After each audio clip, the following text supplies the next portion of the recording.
All right, and we are live and welcome everyone. I am with my friend, my dear friend, Anthony, and we want to talk about the Power of Heart conversations today. And Anthony, I was thinking people may not know our connection, but it goes back a couple of years, and I think it's been a really beautiful relationship. And who would have thought, who would have thought? So I wanted to see if you wanted to share a little bit about yourself, and let's just have a casual conversation and let's dive into some of the things we're both learning from the Power of Heart conversations. So I'll let you Okay. start. Um, Hello, I'm Anthony. When I first met Tanya, first came to where I met her at, I was a recovering addict. Never been in church. And what I did know, I did not have good experiences with Mm. anything to do with anybody that, well, I don't know if you can tell, but my appearance can be a little off putting for certain people. So I met her and things just she's had a really big influence on my life. Mm. They've always supported and encouraged, and for somebody like me that's been alone their entire life, something like that really makes a big difference Mhm. sometimes. Mhm. Yeah, and I had no idea, right?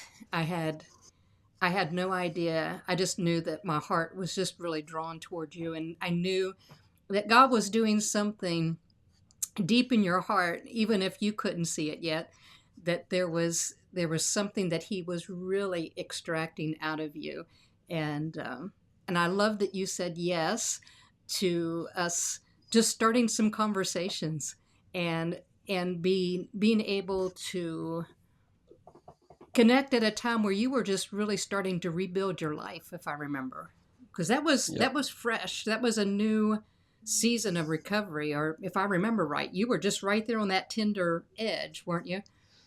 yep. And it was the first time I'd ever tried. I'd never wanted to be sober. I never wanted anything other than what I was doing. Mm. Never felt called to do anything. Never wanted to help anyone. A really self-centered, self-driven kind of life, you know. Mm.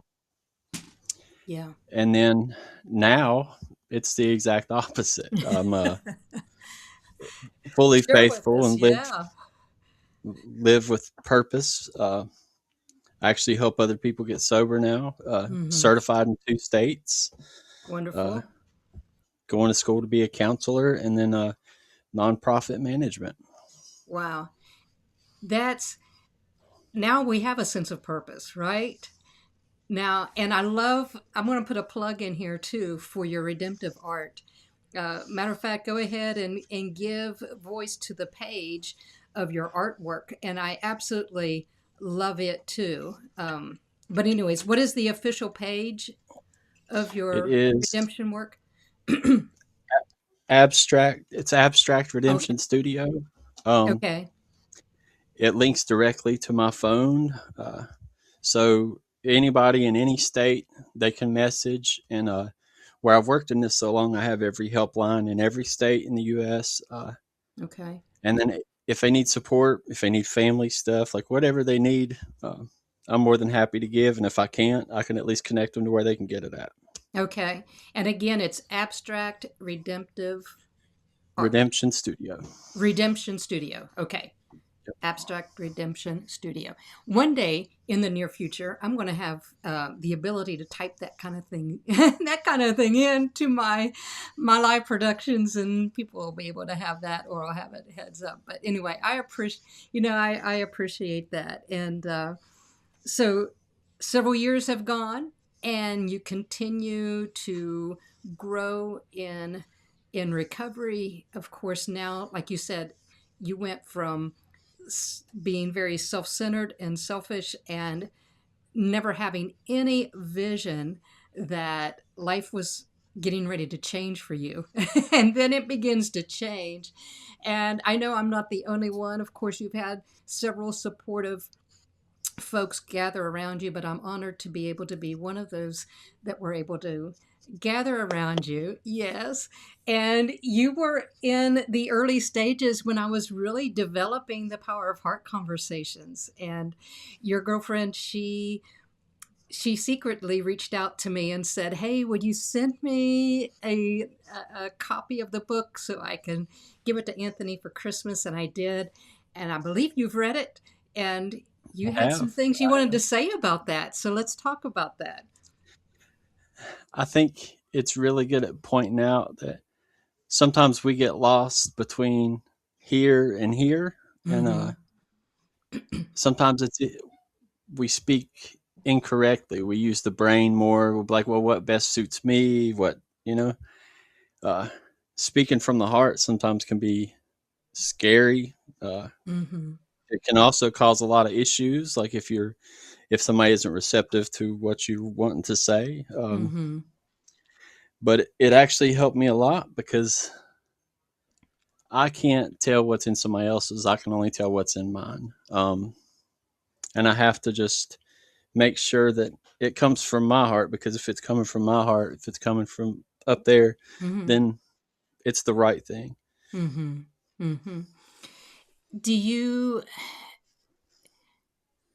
I'm trying to think about how I want to ask this question, but like when you were reading the book, did you feel like it was presented in such a way where you could feel the safety to begin to look at your heart a little bit more than you had before? It definitely is, and the way you have it broken down with the scripture that relates to what you're saying, Mm-hmm. it makes it really easy to read, and it it definitely gives you some vulnerability too, to be like, hey, I've been there, I've done this, Mm-hmm. which in my field of work, that is the only thing that works. Right. So it definitely, where you explain like what you struggled with and how it was hard for you, like it just breaks Mm-hmm. it down in such a way that makes you more receptive. It makes the person want to read it because they already connect with that vulnerability, you know? Yeah. And I appreciate that. And knowing you and knowing our come from spaces. I mean, it's so vast and so very different. And I'm thinking back at some things that you shared with me about growing up. I mean, that was pretty intense. Some of the things that you grew up with, and I'll leave it up to you if as little or as much as you want to share. But I want people to understand the reason I'm saying this is yes, you will hear aspects, and I invite you into my story. And at the same time, Anthony, knowing your story, it amazes me how a book like The Power of Heart Conversations and the concepts in that can take someone's life like yours as well, um, where you had, it seemed like, now you correct me if I'm wrong, you had zero nurturing. If anything, you had the exact opposite of that. And to be able to grow and look at your heart conversations when you had intense hate and fear and oppressiveness, that speaks volumes to me. And I want the listeners to know that it doesn't mean that you have to have my experiences to be able to benefit from the Power of Heart conversations. So, do you feel comfortable in sharing a little bit about what life was like Yeah. for you growing up as a kid? You know? Yeah. Um, in addiction and stuff, we have something that's called a perfect storm. Okay. So that is somebody like me. I was the perfect storm. I never had a chance at anything other than what I was raised. My dad was an alcoholic drug dealer, a very mean, abusive man. Um, about 32, he'll have broken bones from childhood. Any sense of emotion or nurture, or like caring or empathy, was just Mhm. smacked right out of you. Okay. So at 16, I left home, and it was just me and another friend because I don't really have any family. And 16-year-old boys are going to be 16-year-old boys. Hmm. They're going to get out. They're going to get in trouble. They're going to do bad things. And but to me, all of that was normal. I used to see it on TV. You see all these like family movies and stuff. I'm like, man, Hmm. that is so fake. Don't nobody really live like that, you know? Like, Right. Right. it was, it was just, to me, it was normal. The violence and the drugs and like the alcohol. That was life to me. I never knew anything otherwise. Uh, and then I started to have kids of my own, and I was never abusive and stuff, and I sold and did drugs, but I made sure my kids Hmm. grew up the opposite of me. They grew up with love, and one's in college. He has published stories. Hmm. The others I'm in great contact with. So even though I was like an addict, I always tried to make sure they didn't endure what I did, because it definitely makes you very angry and volatile, and nobody should live that way. Nobody should live with that kind of hate Hmm. and stuff in their heart. And when I met you guys and I started the whole church experience, I forgive him, and like I know he did to me what was done to him, and that Right. doesn't make it okay. And Right. forgiving him doesn't make it okay, but it makes me okay. Sure. Um, so the perfect storm. Uh, it doesn't matter where we come from, though. Sometimes what matters more is where we're going, and Hmm. it's who He says we are. It's ain't nothing else matter. If He wants Right. it to change, He'll change it. Right. Um, Because he does it in spite of us, right? The goodness and the nurturing. I just want to pause for a moment because it's it's really amazing to me how, Anthony, you took what you didn't want to give to your kids. You know what I mean? And you made a decision. I'm going to love and nurture the best that I can. Here, I'm not going to do what was done to me. And then now we take it even a step further. Now, of course, you're being able to be present in ways you've never been present before. And you said something too that it reminds me in the Power of Heart conversations where we talk about, are you blessing or cursing your life?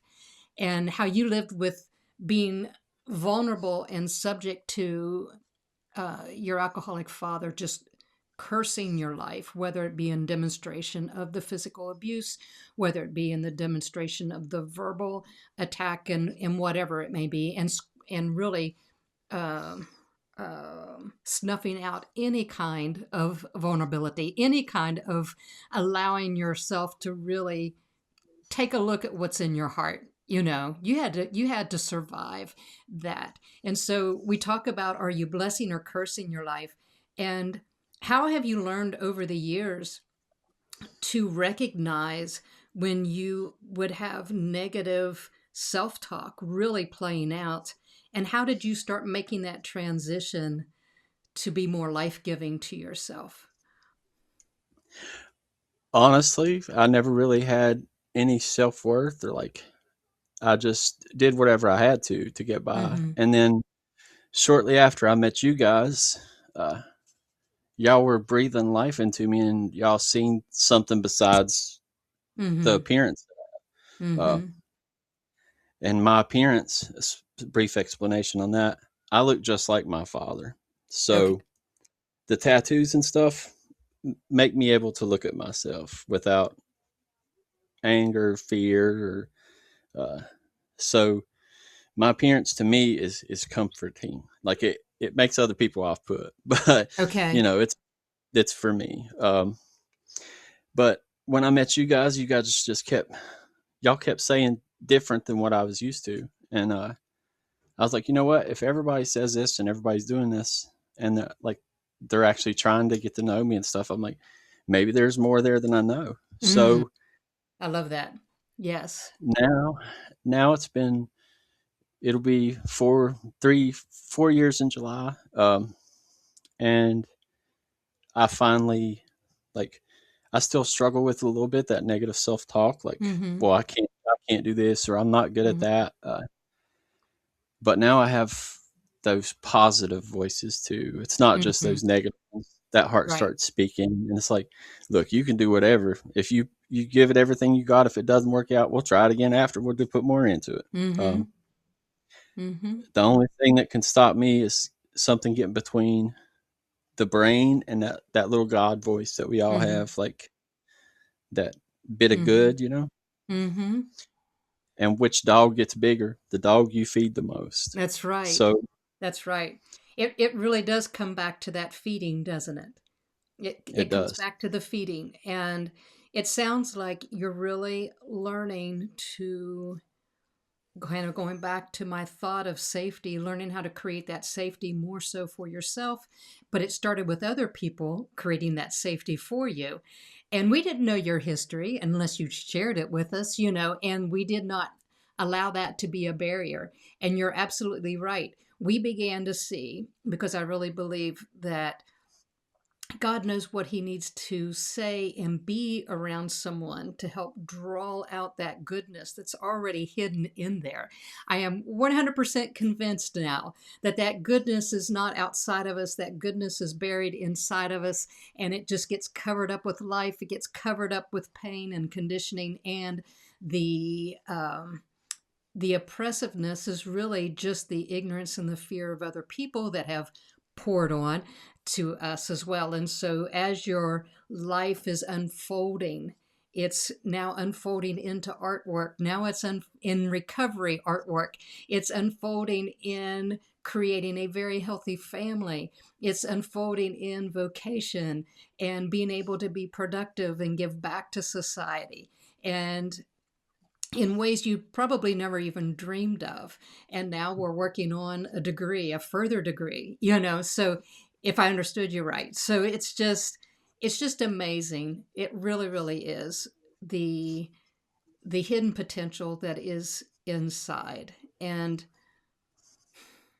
I know it's been a couple of weeks since you read The Power of Heart Conversations, maybe even a month or so. I'm not sure if you've opened it back up. I know your world is busy. But my goodness, when we Marco Poloed, you had some things that just stood out to you that you really loved about the book. And I know I'm putting you on the spot here, but was there anything that comes back to your mind right now that you feel would be helpful to Uh, or that you would like to share? One of my favorite parts is that you can go to church for years and years and years Mm-hmm. and never experience the change or the change in the heart, or like Mm-hmm. or know that little God voice as much as somebody that can come in and it just smacks them in the face like it did me, Mm-hmm. you know. Yeah. Um, Right. and then I think that's my favorite part, because think somewhere along the lines we're getting lost in like what other people think, and like Mm-hmm. or what we should be doing, what we're Mm-hmm. expected to do. I think we're putting so much effort into all that, we're forgetting the main part. Yeah. That relationship, and not being so self-driven and letting Mm-hmm. somebody else drive. You know, because Yes. when I drove when I drove the car, I made a whole mess of things. You know, Right. uh, so now he drives for me, and I hope to be able to actually share the word and stuff one day. Mm-hmm. Mm-hmm. Even open a faith-based place one day. Mm-hmm. It's not here yet, but it will be. Yeah. Um, and I think that's the part I want to teach the most. Like, I don't care where you come from, what you've done, your Mm-hmm. background. I don't care about none of that. I care about if you're using that heart and how you're treating others, and like Mm-hmm. the respect, and like trying to speak life into people instead of being so self-concerned. Absolutely. Absolutely. And I love how you brought this out about and this was my story. It didn't matter how long I'd been in church. I've been in church for close to 50 years before it really dawned on me completely. I say completely. Let me go back. The book shares there's been little moments of recognition that, oh my goodness, this is to be a life lived from the inside out. This isn't about doing all of these Christian things. This isn't about trying to apply Christ to our work. This is about his life truly, genuinely wanting to unfold in our lives and shine. And that goes back to those layers. And unfortunately, many folks in the churches that we've either experienced, grew up in, or we see out here in society of how they are trying very sincerely to live, but they're doing it from the outside in. It's going to end up in frustration and a lot of hurt and a lot of pain. And Yep. that's, I never wanted the Power of Heart conversations to, while it is Christ centered and faith based, and never wanted, I know some people might view it as a quote religious book, but I never want it to be a religious, because religious can be very binding. And yet the life of Christ, when it's really surrendered to, will bring that alignment that so many people in the church are afraid of. If, oh my goodness, if you don't, judge or criticize this, or if you don't tell them that they're doing wrong in this, then it's a fear-based decision that they'll never align. Well, everything It, else and in life knows how to align in its truth, so I believe, it's never. I believe it's never for us to do any of that. I right. think we should live with love and treat everybody well, treat everybody with respect. I don't have to agree with you. We don't have to do Mhm. anything like that. My job is to treat you as best I can, as close as I can to how he would treat you. Uh, Absolutely. the Absolutely. lost, the sick, the suffering, it doesn't matter. Right. I'm gonna treat them well anyway and love them anyway. Help them the best I can, because that's what I'm supposed to be doing. Spreading that And love and speaking from the heart. Nothing. yes. Yes, and then God does the adjustment, doesn't he? God does the adjustment, and case in point, your life is changed. It is forever changed, forever changed. But as we wrap up our time together today, any last any last thoughts on the Power of Heart conversations, the book Um, itself? I think speaking speaking from the heart and breathing that life into people like you're Hmm. doing, it has such an effect. And sometimes we don't get to see the changes happen and stuff, but Hmm. sometimes he lets us see that one change, like Hmm. you guys Hmm. have done for me. Hmm. So the Power of Heart conversations is great. If you don't have it, get it. Uh, it absolutely will change how you think and speak, and maybe let a little more love in. Yes. And if we let it in for ourselves, we can give more to others, can't we? You Yes, know, we absolutely can. People are going to still be able to hear us, but I have a slide here, Anthony. I just realized. Here's the Power of Heart Conversations. The book is available both on digital and paperback right now. I am working on an audio version of it, but you can check this out and get your copy at Amazon. Amazon has it. But I am so glad you joined me today. I really, really am. And even though Me you too. have Me too. moved out of state, I love technology. I love our Marco Polos. I love how we're able to stay connected. And I would love to come back on sometime and let's talk. We'll talk about your line of work and recovery. Maybe we'll hit on a subject or two that would relate to the Power of Heart conversations in the way of recovery, and do a little bit of deeper dive into that. And we'll make this available so folks that either are contemplating recovery, maybe we can help tip that over the edge and get them growing in powerful, life giving heart conversations. So I don't know. You up for Absolutely. that? In the Okay, okay. Wow. Well, I appreciate you. I think I told you my friend and I are going to try to get down and do a summer visit this summer, and see you Kelsey and the little one, and we will maybe go to the Yeah, beach and hang out. How's that sound? sounds sounds amazing. She is so glued to me lately that Is she? I'm surprised. I'm surprised I got this long in here. Yeah. Well, I was going to let you know if you needed to bring her in, you just go ahead and bring her in. Hey, let's do one more plug too for your redemption. Your shoot. I my am so sorry, Anthony. Tell me my art where. Yes. my art page is Abstract Redemption Studio. There's a lot of faith and heart, and sometimes we paint what we know. So there's a lot of dark and gritty stuff in there too. I'm working on getting better about that though. Well, Uh, sure, sure. but we paint what we know, and again, anybody can reach out to it. It's Abstract Redemption Studio on Facebook. They can Okay. message me directly if they need help, support, even if it's just a family member. Just reach out. We'll see what we can't do. Sounds wonderful. I appreciate it. I appreciate it. Well, have a beautiful rest of the day, my friend, and I definitely will be in touch. Thanks. Absolutely. Send this to me and I'll share it for you. Love you, friend. Okay. Love you too. Bye bye. All right.